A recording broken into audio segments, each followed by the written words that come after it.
SAARC देशों के secretariat के निदेशक श्री मोहम्मद इब्राहिम गफूरी जी आज भारतीय छात्र संसद के मंच पर हमारे विशिष्ट अतिथि। हम उनका भी तहे दिल से हार्दिक अभिनंदन, स्वागत और सम्मान करते हैं। भारत अपनी आँख का तारा, तन मन धन से भी है प्यारा। Honorable dignitaries, respected professors, scholars,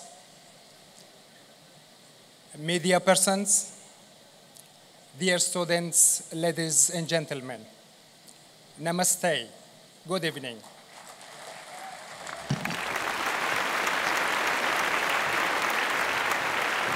As I'm taking the floor, I see everybody is getting tired, including myself. At the outset, on behalf of the Secretary General of SAARC, His Excellency Mr. Ahmad Salim, I would like to express my gratitude to the Committee of Indian Student Parliament for taking this initiative to convene this very pertinent and timely conference. I would also like to thank the organizers for inviting the SAARC Secretariat to attend this mega event and for extending a warm reception and gracious hospitality to all of us. Distinguished guests, ladies and gentlemen, unlike other previous speakers, if you permit me, I would like to go a little bit beyond the border. Since I'm representing a regional organization like SAARC with 8 members in the South Asia, I would like to include the youth of 8 member countries with you, those who share the same faith, the same mission, and finally, the same potential with you, dear students. South Asia is blessed with creative and enterprising young minds that make up a vast reservoir of human resources. These young minds are the real engine of change and transformation in multiple fields. However, I must emphasize that the potential of these young minds has been overlooked. In this backdrop, the convening of this Parliament, I'm sure, will help recognize the important role the youth can play in the overall development of our region. Ladies and gentlemen, since its emergence as a regional initiative, SAARC has achieved remarkable progress in realizing the objectives of the association through establishing a number of mechanisms and institutions. Although SAARC commenced with limited areas of cooperation at its inception, it today encompasses diverse areas as trade, finance, energy, agriculture, education, connectivity, security, social development, poverty alleviation, and science and technology, among others. I would like to take this opportunity to share with you very shortly the decisions taken and achievements made by SAARC in areas of good governance, democracy, and people-to-people contact. During 16th summit, the leaders, while appreciating that all the member states have evolved into multi-party democracies, underlined the challenges faced by them in ensuring effective, efficient, transparent, and accountable governments. In this regard, they emphasized the need for regional cooperation to strengthen good governance through sharing the experiences, best practices, and establishing institutional linkages. Subsequently, an intergovernmental meeting in Dhaka adopted SAARC Charter of Democracy in 2010. Among other things, the Charter requires the member states to promote sustainable development and alleviation of poverty through good governance, equitable and participatory processes, promote democracy at all levels of the government and the society at large, and strengthen democratic institutions and processes in all national endeavors with due focus on decentralization and devolution.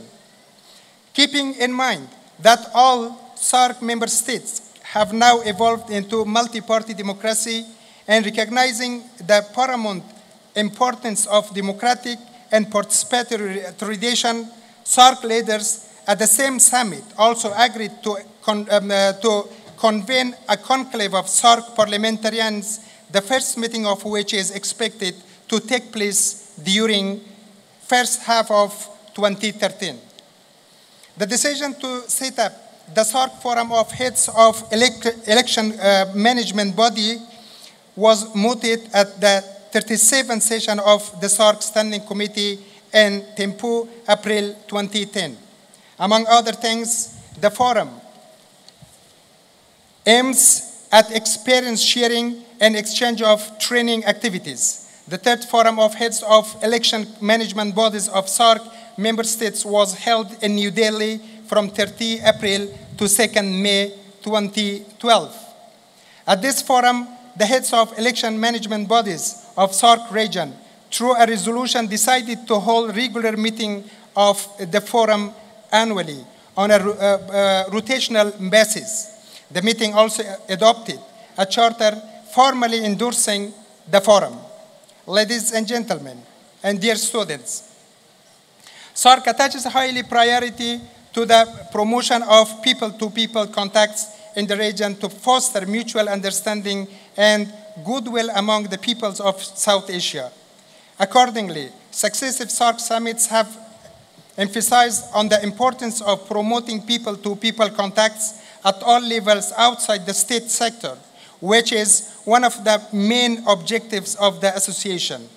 With this objective, the Association of SAARC Speakers and Parliamentarians was formally launched in 1992 in Kathmandu and has since been meeting from time to time, with the last one held in Islamabad from 4 to 6 November 2012.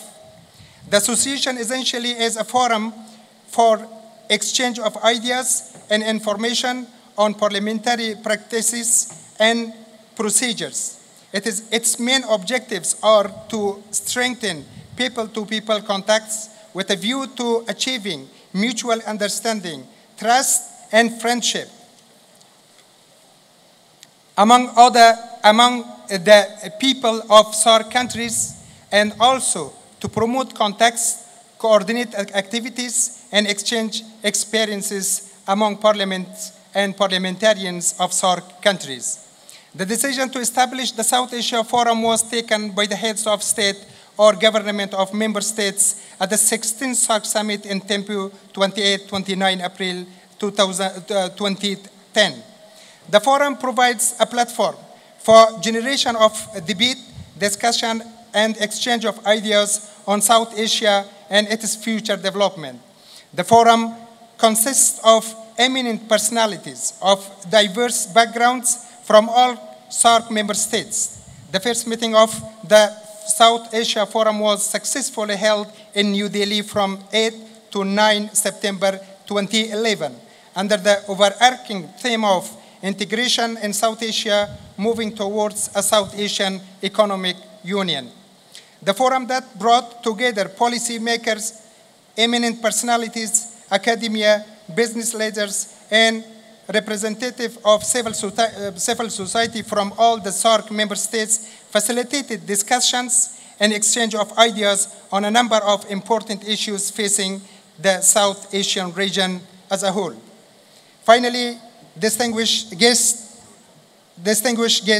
and dear students, as promoting the quality of life of the people of our region is one of the overriding objectives of the SAARC Charter, I believe this process as a complement to other similar regional initiatives that have already been launched would contribute significantly in the realization of the objectives enshrined in the Charter. In conclusion, I wish this Parliament every success in its future endeavors. Thank you for your attention. बहुत बहुत शुक्रिया. Thank you very much, Mr. Ghafoori. बहुत बहुत शुक्रिया.